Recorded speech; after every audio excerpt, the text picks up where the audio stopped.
Proč ženy ztrácí svou přirozenou ženskost a tradičnost, kterou ještě i v dnešní době u nich muži často hledají? Feminismus nám přinesl nové společensko-ekonomické pořádky, na které si jako společnost pořád ještě zvykáme. Ale je důležité si říct, že ty nové socioekonomické pořádky se zavádějí a zvykáme si na ně mnohem rychleji než na ty biologické, které se vyvíjely tisíce let. V podstatě se dá říct, že společenské role se proměnily, ale naše těla, emoce a instinkty tak ty zůstávají stejné.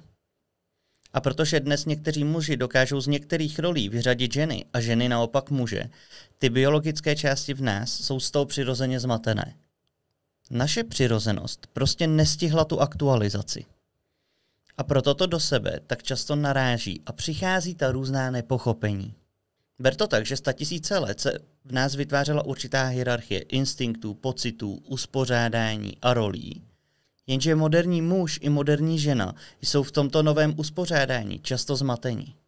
Představ si to, jako kdyby do včelího úlu například přišel šéfovat mravenec. Všichni by sice dál dělali svoji práci, ale celý ten systém by ztratil ten jasný směr. Ženy začaly ztrácet svoji tradičnost ne proto, že by o to takhle stály, ale protože svět je začal najednou stavět do rolí, které dříve zastávat nemusely. Například, když je žena sama, ať už jako svobodná matka, nebo proto, že to ten život nějakým způsobem vyžaduje, tak určitou část mužské role prostě převzít musí. A často je to tak i v kariéře. A když se stane, že má po boku muže, který prostě pevný a zásadový v té mužnosti není, opět musí některé ty role převzít. Nejvíc to asi začalo v momentě, kdy ženy získaly svobodu a práva a zjistili, že to tak mít můžou. A samozřejmě tento prostor chtěli prozkoumat, protože kdo by nechtěl.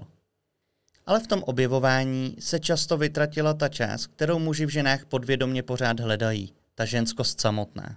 Vzájemným přebíráním různých dříve rozdělených kompetencí se k sobě žena a muž přibližují tak moc, až se pomalu ztrácí to jiskření. Ta rozdílná dualita, kterou od nás naše biologie a instinkty pořád očekávají. Ale ona dnes přichází v mnohem menší intenzitě a někdy dokonce nepřichází vůbec. A tím, co teď říkám, to nesoudím, já pouze konstatuji, čeho si všímám.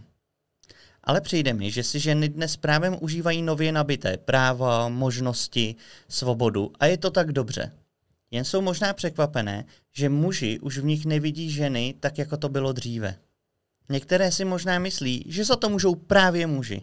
Protože kdyby ženy nemusely přebírat jejich role, zůstaly by více ženami.